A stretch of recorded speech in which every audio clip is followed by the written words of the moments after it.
अस्सलाम वालेकुम, hello everyone, welcome back to my channel. मैं हूं नुमान और आप देख रहे हैं पॉप रिएक्शन। कैसे हैं आप सब लोग? उम्मीद करता हूं आप खैरियत से होंगे, फिट एंड फाट होंगे और एकदम मज़े में होंगे।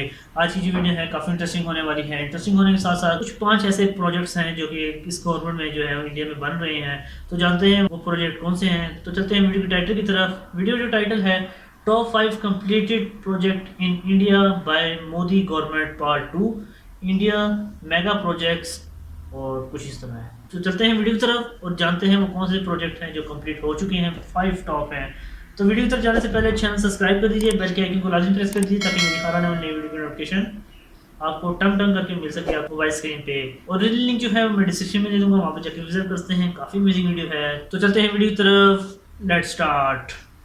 हेलो फ्रेंड्स, मेरा नाम श्रवण है और स्वागत है आपका मेरे hello YouTube channel friends, smart city guide में। मैंने कंप्लीटेड स्वागत है प्रोजेक्ट्स आपका के भाई। पार्ट 1 में हमारे देश में पिछले 5 वर्षों के दौरान कंप्लीट हो चुके 10 पार्ट 1 भी परियोजनाओं है, के वो भी बारे आपके में साथ में शेयर जानकारी दी करूंगा थी इंशाल्लाह एवं बहुत उस जल्द। वीडियो को आप लोगों ने काफ़ी पसंद किया है। कंप्लीटेड प्रोजेक्ट्स के पार्ट 1 का लिंक नीचे डिस्क्रिप्शन में दिया गया है और आज के इस कंप्लीटेड प्रोजेक्ट्स के पार्ट वो 2 लिंक भी मैं वीडियो में आपको हम डिस्क्रिप्शन लोग में दे हमारे दूंगा, वहाँ देश पर में जाके आप पिछले विजिट कर 5 सकते वर्षों हैं। के दौरान कंप्लीट हो टॉप चुके 5 अन्य 5 कंप्लीटेड प्रोजेक्ट इन परियोजनाओं के इंडिया बारे में पार्ट 2। जानकारी प्राप्त करेंगे और यह सभी प्रोजेक्ट्स हमारे देश की तरक्की में कारलिफ्ट, काफी महत्वपूर्ण केबल योगदान दे कारलिफ्ट, रहे हैं। और एक बात मैं आप लोगों को स्पष्ट कर दूं केबल कि कारलिफ्ट प्रोजेक्ट हमारे कब पाकिस्तान स्टार्ट में हुई बन है रही है यह यार, इस एक वीडियो का बहुत बड़ी टॉपिक दुनिया नहीं की है। सबसे चाहे बड़ी बनने प्रोजेक्ट जा रही कभी है। भी स्टार्ट हुई हो, लेकिन वो पिछले 5 वर्षों के दौरान बनकर तैयार हुई है तकरीबन और 40 कुछ किलोमीटर परियोजनाओं का का जो ये 50% प्रोजेक्ट से बन ज्यादा रहा है, काम पिछले तो 5 40 वर्षों के किलोमीटर की दौरान पूरा केबल किया गया है। लेकिन सभी बहुत बड़ी परियोजनाओं है यार। की स्टार्टिंग डेट भी आपको इस वीडियो में बताई जाएगी। तो आपसे विनती है कि इस वीडियो को पूरा अंत तक जरूर देखें और अगर वीडियो पसंद आए तो लाइक करें और ओके, अभी तक चैनल को सब्सक्राइब नहीं किया है तो सब्सक्राइब करके बगल के बेल आइकन को जरूर से प्रेस सब्सक्राइब कर भी दें। कर दें चलिए इस यार। वीडियो को शुरू करते हैं।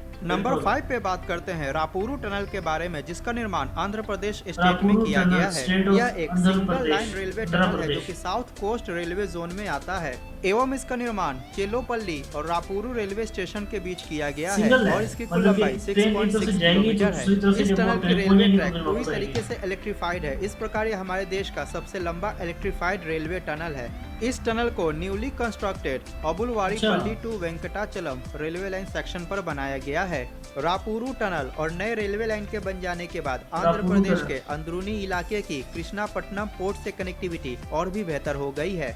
वर्तमान में फ्रेट पटना। ट्रेन या गुड्स ट्रेन काफी कम समय में कृष्णापट्टनम पोर्ट तक पहुंच पा रहे हैं। जब यह नया टनल और नया रेलवे लाइन नहीं था तब गुड्स ट्रेन को ओबुलवारीपल्ली से कृष्णापट्टनम पोर्ट तक पहुंचने में लगभग 10 घंटों का समय लगता था, लेकिन अब यह दूरी मात्र 5 घंटों में पूरी की जा रही है, जिससे कि व्यापार में भी वृद्धि हुई है। यह टनल एवं Obulavaripalli to Venkatachalam new railway line का निर्माण स्पेशली गुड्स ट्रेन के परिचालन के लिए किया गया है। यह टनल एक हॉर्स शू शेप्ड टनल है और इसकी हाइट 6.5 मीटर है और इस टनल में बैलेस्ट लेस ट्रैक बिछाई गई है। बैलेस्ट लेस का मतलब होता है पटरियों के नीचे गिट्टी या पत्थर नहीं रखे गए हैं। पूरे रेलवे ट्रैक को एक कंक्रीट स्ट्रक्चर पर फिक्स किया गया है एवं टनल के अंदर प्रत्येक 10 मीटर के इंटरवल्स पर एलईडी लाइट्स लगाई गई है। इस टनल का निर्माण कार्य वर्ष 2015 में शुरू हुआ था और यह टनल जून 2019 में पूरी तरीके से बनकर तैयार हो गया। इस टनल का निर्माण साउथ सेंट्रल रेलवे द्वारा किया गया है और यह टनल रिकॉर्ड 43 मंथ्स में बनकर कंप्लीट हुआ है एवं इसके निर्माण में 460 करोड़ रुपए खर्च किए गए हैं।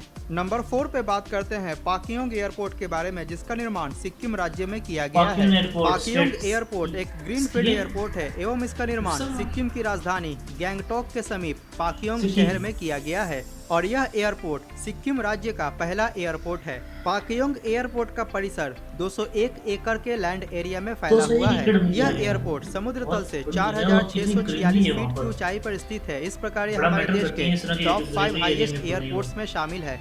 इस एयरपोर्ट में एक रनवे है जिसकी लंबाई 1700 मीटर है।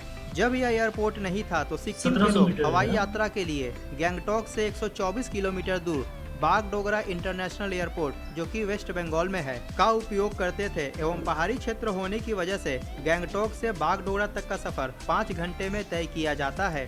लेकिन पाक्योंग एयरपोर्ट के बन जाने के कारण, जो कि गैंगटॉक से मात्र 31 किलोमीटर दूरी पे है, सिक्किम के लोगों को काफी ज्यादा फायदा हुआ है और केवल पाँच। सिक्किम के लोगों को ही नहीं, इस एयरपोर्ट के बन जाने के कारण दूसरे राज्यों से पर्यटकों का सिक्किम पहुंचना भी काफी ज्यादा आसान एयर हो इंडिया। गया है। अतः इस एयरपोर्ट से सिक्किम बिल्कुल। में पर्यटन के क्षेत्र में विकास होगा। इससे अक्टूबर लोगों की 2008 आसानियां में होंगी। पाक्योंग अब एयरपोर्ट देखिए यहाँ पर को अगर किसी कैबिनेट को जाना कमेटी पड़े ऑन कुछ इकोनॉमिक टाइम के अफेयर्स लिए, द्वारा अप्रूवल तो मिला वो जल्दी से एवं जाए, इसका टिकट शिलान्यास कराया फरवरी 2009 में किया उसे गया शेयर और वर्ष 2018 में और इससे ये जो एयरपोर्ट है ना, पूरी तरीके से और बनकर आमदनी तैयार बहुत हो होगी। गया। बेसिक फीचर्स और सिक्योरिटी के लिए इस एयरपोर्ट परिसर में car parking, fire station, air traffic control tower, navigation facilities, high intensity runway lights इत्यादि इंस्टॉल किए गए हैं। यह एयरपोर्ट स्ट्रैटेजिकली भी हमारे देश के लिए काफ़ी महत्वपूर्ण है क्योंकि चाइना बॉर्डर इस एयरपोर्ट से मात्र 60 किलोमीटर दूरी पर है। इस एयरपोर्ट के निर्माण में लगभग 605 करोड़ रुपए खर्च किए गए हैं एवं इसका निर्माण पुंज लॉयड ग्रुप द्वारा किया गया है। नंबर 3 पे बात करते हैं न्यू सरायघाट ब्रिज के बारे में, जो कि असम राज्य में बनाया गया है एवं इसको सेकंड सरायघाट ब्रिज के नाम से भी जाना जाता है क्योंकि गुवाहाटी में बहुत बड़ा पुल बनाया है ये तो। ओल्ड सरायघाट ब्रिज पहले से मौजूद है। इस ब्रिज को ब्रह्मपुत्र नदी के ऊपर बनाया गया है एवं यह गुवाहाटी के पांडु को नॉर्थ गुवाहाटी के अमीन गांव से जोड़ता है। न्यू सरायघाट ब्रिज पांडु को। बीम टाइप 3 लेन रोड काफी ब्रिज है और amazing इसको नाम है यार, नेशनल हाईवे पांडु नंबर को, 27 पर सिक्किम। बनाया गया है। नेशनल हाईवे नंबर 27 जिसको कि ईस्ट वेस्ट कॉरिडोर के नाम से भी जाना जाता है, हमारे देश का दूसरा सबसे लंबा नेशनल हाईवे है। NH27 असम के सिलचर से गुजरात के पोरबंदर तक जाती है। हमारे देश का सबसे लंबा नेशनल हाईवे NH44 है जिसको नॉर्थ साउथ कॉरिडोर के नाम से भी जाना जाता है, जो कि श्रीनगर से कन्याकुमारी तक है। न्यू सरायघाट ब्रिज हमारे देश के एक महत्वपूर्ण नेशनल हाईवे पर बना हुआ है। इस प्रकार आप इसकी उपयोगिता को समझ सकते हैं। इस ब्रिज के बन जाने के कारण ओल्ड सरायघाट ब्रिज पर लगने वाले ट्रैफिक जैम से लोगों को छुटकारा मिला है और ट्रांसपोर्टेशन पहले की अपेक्षा काफी सुगम हो गया है। इस ब्रिज की कुल लंबाई 1493 बात है यार, मीटर अर्थात इतनी facilities होंगी तो उतना 1.493 ही किलोमीटर है और इसकी चौड़ाई 12.9 मीटर लोग है। उसको पसंद इस भी ब्रिज का करेंगे। निर्माण कार्य वर्ष उसके लिए इंसानी 2007 भी में होती शुरू है। हुआ था और यह ब्रिज पूरी तरीके से वर्ष 2016 में बनकर तैयार हो गया और 28 जनवरी 2017 को इस ब्रिज का उद्घाटन road transport and highways minister Nitin Gadkari द्वारा किया गया। इस ब्रिज के निर्माण में लगभग 475 करोड़ रुपए खर्च किए गए हैं और इसका निर्माण गेमॉन इंडिया लिमिटेड द्वारा किया गया है। नंबर 2 पे बात करते हैं गिरनार रोपवे के बारे में और इसका निर्माण गुजरात राज्य में किया गया है। गिरनार रोपवे का निर्माण जूनागढ़ डिस्ट्रिक्ट के माउंट गिरनार पर किया गया है। गिरनार माउंटेन एक मेजर पिलग्रिम साइट है जैन धर्म और हिंदू धर्म के अनुयायियों के लिए एवं जैनिज्म के 22वें तीर्थंकर नेमिनाथ ने गिरनार माउंटेन पर निर्वाणा प्राप्त की थी। इसके साथ ही गिरनार माउंटेन पर बहुत सारे जैन और हिंदू टेम्पल्स मौजूद हैं। तो श्रद्धालुओं और पर्यटकों के सुविधा के लिए भावनाथ तलेटी से अंबाजी टेम्पल तक नया रोपवे का निर्माण किया गया। यह रोपवे 900 मीटर की ऊंचाई पर स्थित है एवं इसकी कुल लंबाई 2320 मीटर है अर्थात 2.32 किलोमीटर एवं इस रोपवे के निर्माण के साथ ही यह एशिया का सबसे लंबा रोपवे हो चुका है। इसकी क्षमता है 1000 यात्री प्रति घंटे। और एक बात मैं अपने दर्शकों को स्पष्ट कर दूं कि रोपवे, केबल कार या केबल वे और ट्रामवे ये तीनों अलग अलग चीजें होती है। गिरनार रोपवे में 25 फ्लोर ग्लास केबिन लगा हुआ है बेटर सेफ्टी और बेटर व्यूइंग एक्सपीरियंस के लिए। Girnar ropeway mono cable gondola detachable aerial lift type ropeway है। इसमें इस्तेमाल किए गए केबल की डायामीटर 50 मिलीमीटर है और इसमें 9 सपोर्ट टावर्स का निर्माण किया गया है। इस रोपवे के पूर्व भवनाथ तलेटी से अंबाजी टेम्पल तक श्रद्धालुओं को 5500 सीढ़ियां चढ़कर जाना पड़ता था एवं घंटों का समय लगता था। थकान होती थी सो अलग, लेकिन अब यह दूरी 7.5 मिनट में तय की जा सकेगी एवं इसके कारण टूरिज्म के सेक्टर को भी बूस्ट मिलेगा। इस रोपवे को सर्वप्रथम tourism corporation of Gujarat limited द्वारा 1983 में प्रस्तावित किया गया था। इसका शिलान्यास वर्ष 2007 में किया गया था एवं एनवायरमेंटल एक्टिविस्ट द्वारा इस प्रोजेक्ट को रोकने की बहुत सारी कोशिश की गई। वर्ष 2011 में इस परियोजना को national board for wild life से वाइल्ड लाइफ क्लियरेंस प्राप्त हुआ एवं वर्ष 2016 में ministry of environment, forest and climate change द्वारा एनवायरमेंटल क्लियरेंस प्राप्त हुआ।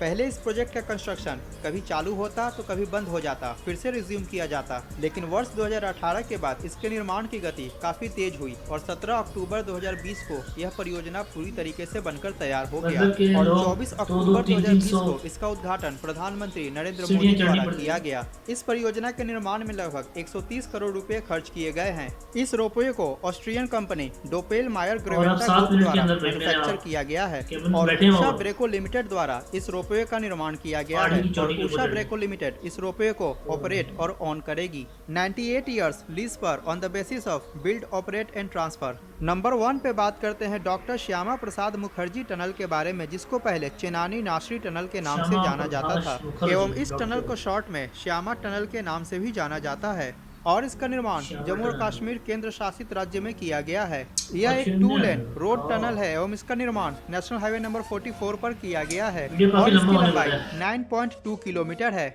और वर्तमान में यह टनल हमारे देश का सबसे लॉन्गेस्ट हाईवे टनल है। आप अटल टनल से कंफ्यूज ना हो। वाह। अटल टनल 10,000 फीट या इससे अधिक ऊंचाई पर बना सबसे लंबा हाईवे टनल है। वो श्यामा ऊंचाई टनल के का ऊपर है निर्माण टनल पे। लोअर मैंने भी हिमालयन वीडियो रेंज बनाई हुई है, में 1200 वो भी आप मीटर की देख सकते ऊंचाई हैं। पर किया ये जो गया है है। वो यह टनल लंबाई चेनानी में टाउन है। जो इसके साउथ पोर्टल पर स्थित है को नासरी विलेज जो इसके नॉर्थ पोर्टल पर स्थित है से जोड़ता है और इस टनल के निर्माण के बाद जम्मू और श्रीनगर का डिस्टेंस लगभग 30 किलोमीटर कम हो गया है। यह एक 2 lane bidirectional horseshoe shaped road tunnel है और इस टनल की चौड़ाई 13 मीटर है एवं इस टनल के समानांतर 6 मीटर चौड़ा एक स्केप टनल भी बनाया गया है किसी भी प्रकार की इमरजेंसी एग्जिट के लिए। इस टनल के अंदर बेसिक सेफ्टी एंड सिक्योरिटी के लिए CCTV cameras, integrated traffic control system, intrusion detection और कंट्रोल सिस्टम होता है, ये सिस्टम होता है, fire fire fighting system system, होता है, electronic surveillance system, fire fighting evacuative system, broadcast electronics, system और टनल कैमरा, वेंटिलेशन बहुत कुछ सिस्टम होता है। इत्यादि इंस्टॉल किए गए हैं। यह वेंटिलेशन टनल सामरिक दृष्टिकोण से मेन भी है। काफी महत्वपूर्ण है क्योंकि इसके निर्माण के इससे बाद भी गैस इंडियन कवर आर्मी रहती है, और मिलिट्री और का फिर एलएसी फिर और फिर एलओसी पर फंस जाता है, पहुंचना तो उसके काफी लिए सांस आसान लेना हो गया है। होता है। इसके साथ ही जम्मू और ये मैंने कश्मीर में अटल टनल टूरिज्म का के एक सुना सेक्टर था को कि भी इसके बढ़ावा साथ एक मिलेगा। और इस टनल का निर्माण कार्य जुलाई एक और 2011 टनल में बनाया शुरू गया है, किया अगर वो गया और बंद यह हो जाता टनल है तो पूरी वहाँ से तरीके भी आप से जा सकते हैं। 2017 में बनकर तैयार हो गया और 2 अप्रैल 2017 को इसका उद्घाटन प्रधानमंत्री नरेंद्र मोदी द्वारा किया गया। इस टनल के निर्माण में कुल 3,720 करोड़ रुपए खर्च किए गए हैं एवं इसका निर्माण इंफ्रास्ट्रक्चर 3720 लीजिंग करोड़ एंड रुपए। फाइनेंशियल सर्विसेज लिमिटेड द्वारा किया गया है। तो और ये चार था पाँच, हमारे देश के टॉप 5 3.5 कंप्लीटेड रुपए प्रोजेक्ट्स की खर्च है। जानकारी।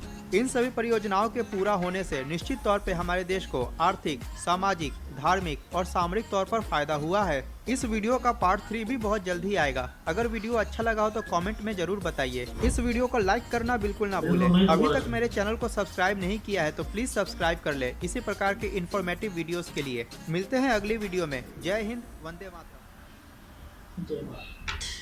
वीडियो के वीडियो में मैंने बताया था केबल कार लिफ्ट के मुताबिक। एक मैंने मूवी देखी थी, ड्रोनी मूवी थी। और केबल कार जो है वो बंद हो जाती है तो वो जो अंदर बैठे होते हैं कुछ लड़के यंगस्टर होते हैं वो फंस जाते हैं, एक 2 दिन गुजारते हैं और वो उतर नहीं पाते तो वो छलांग लगा देते हैं। बर्फ़ ही बर्फ़ होती है और नीचे तो उसमें से काफ़ी लोग मर जाते हैं, कुछ बच जाते हैं। फिर वो एक अलग ही मूवी है, वो बनी हुई है।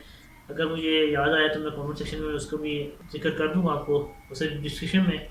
तो होना ये चाहिए कि केबल में कुछ इस तरह की चीज़ें रख दी जाए, खुदा ना कोई अगर ऐसी इमरजेंसी बनती है तो उसके लिए कोई एक रस्सी और टूल्स वगैरह कुछ इस तरह के पड़े होने चाहिए कि बंदा उससे आसानी जो है नीचे उतर सके या वो केबल कार लिफ्ट से उसकी रस्सी की मदद से आगे जा सके। तो इमरजेंसी के लिए ये लाजमी होना चाहिए क्योंकि ये बहुत ज़रूरी है। और इसके अलावा जो एयरपोर्ट बनाया गया वो भी बहुत अमेजिंग था। इसके अलावा ये टनल्स बनाए गए। अटल टनल जो है वो काफ़ी हाइट पे है, तो भाई ने सही कहा कि भाई मेरे वो काफ़ी हाइट पे है, नंबर 1 पे। तो इसलिए आता है कि काफ़ी बड़ी जगह पे था, उसके लिए जो मटेरियल होता है वहाँ पर पहुँचाना वो काफ़ी मुश्किल होता है। तो आई होप आज की वीडियो आपको बहुत पसंद आई होगी। इसी तरह मज़ीद वीडियो देखने के लिए चैनल सब्सक्राइब बेल के आइकन को लाजमी प्रेस कर लीजिए ताकि मेरी हर आने वाली वीडियो की नोटिफिकेशन आपको मिल सके। मैं मिलता हूँ आपसे नेक्स्ट वीडियो में एक इंटरेस्टिंग, रोमांचक और एकदम धमाकेदार वीडियो के साथ। तब तक के लिए भाई मैंने ज़्यादा शाद रहें, बाद रहें, दुआ में याद रखिएगा। अपना बहुत सारा ख्याल। अल्लाह हाफिज़।